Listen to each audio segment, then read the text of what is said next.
you say, can you see by the dawn's early light? Amazing. What so proudly we've hailed. It's overwhelming. At the twilight's last gleam. Patriotism. We love our Broad country. stripes and bright stars.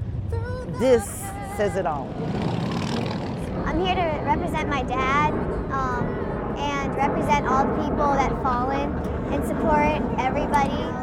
Like, I lost my father. If they lost like their grandfather or something, then I think they would like to come here because, as I said earlier, it's very kindful that they're doing this for us. It's very generous and everything. My name is Kimberly Hazelgrove, and I was in the U.S. Army 9 years. For the last few years, we've been participating in Rolling Thunder because we're a surviving family member. My husband Brian was killed in Iraq in January of 2004. My husband is home, thank God. He's not home how we would want him, but he's at least we know that where he's at, we know what happened to him.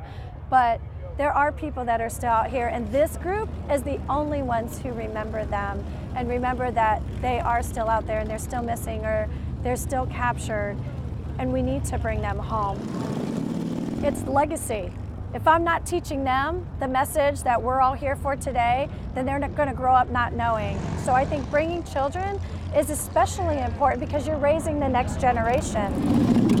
And us will play one of the biggest roles because we will be the ones who live on the generation of Rolling Thunder, who are part of it when others aren't.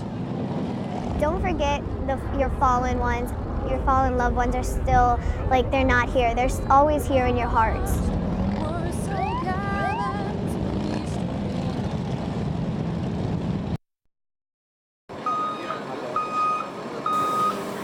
What is it? I don't know what happened to it. I thought it was like a movie scene prop. Not a prop, but a work of art.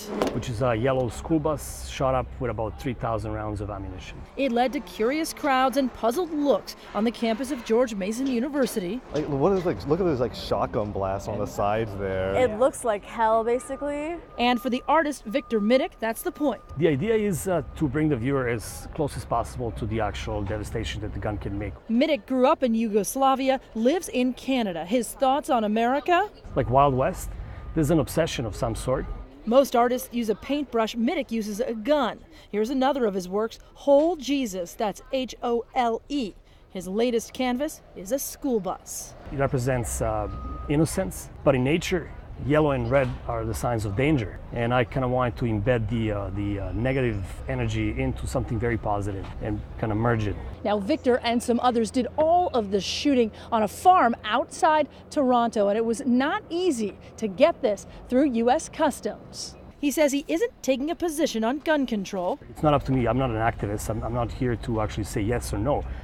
I'm just reflecting on the facts. There should be more background checks, stricter ones, but I mean, other than that, I don't see a point in restricting magazine sizes or anything like that. But I feel like screenings need to be more strict because a lot of people who aren't mentally sound get access to them.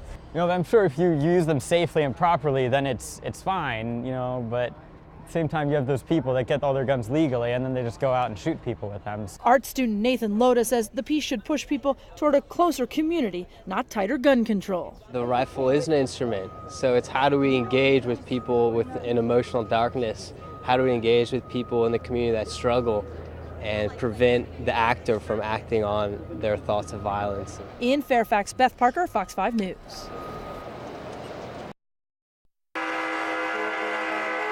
This was the main convoy of truckers on the outer loop near Annandale just before 2 this afternoon. Perhaps a couple dozen big rigs, many with flags, more than a few blaring their horns, driving 3 abreast, and behind them, traffic slowing to about 30 miles an hour. You know, I get a lot of people flipping me off and stuff like that, but I get a lot more people waving to me and giving me a thumbs up, you know. We rode with North Carolina truck driver John Johnson for part of the morning, asked what this is all about. There ain't nobody wants anything, violent to happen or any, everybody's talking about, oh, we need a civil war, we need a revolution and stuff like that. We need a peaceful revolution is what we need. The issues fueling the truckers' anger all over the map. Everybody knows about the Crosby, Stills, Nash song, the 4 dead in Ohio. Well, how about the 4 dead in Benghazi? Stay out of our health care. Let the doctors handle that. Don't get into things they don't understand. Virginia and Maryland State Police tell us they're keeping a close eye on the rolling protest, warning truckers who purposely impede traffic. That's exactly what happened to Mr. Johnson. Here's a citation for the violation. Okay, it's a payable fine. You're going to have 3 options, okay? He said he's writing me a ticket for impeding traffic and doing less than the minimum speed limit. All right, you're free to go, sir. You have a good day. Be safe. Where the convoy is not, traffic moves fairly well. A driving rain, the biggest headache. Back behind the wheel and on the road again. We're going to bump that speed up to 42 mile an hour. Yeah, probably safer that way. We asked Johnson whether this will have been worth the trouble. It don't matter. It don't matter if we make a difference or not. You saw us. That police officer back there saw us. That woman right there seen us. They knew we were out here, and I hope they listen.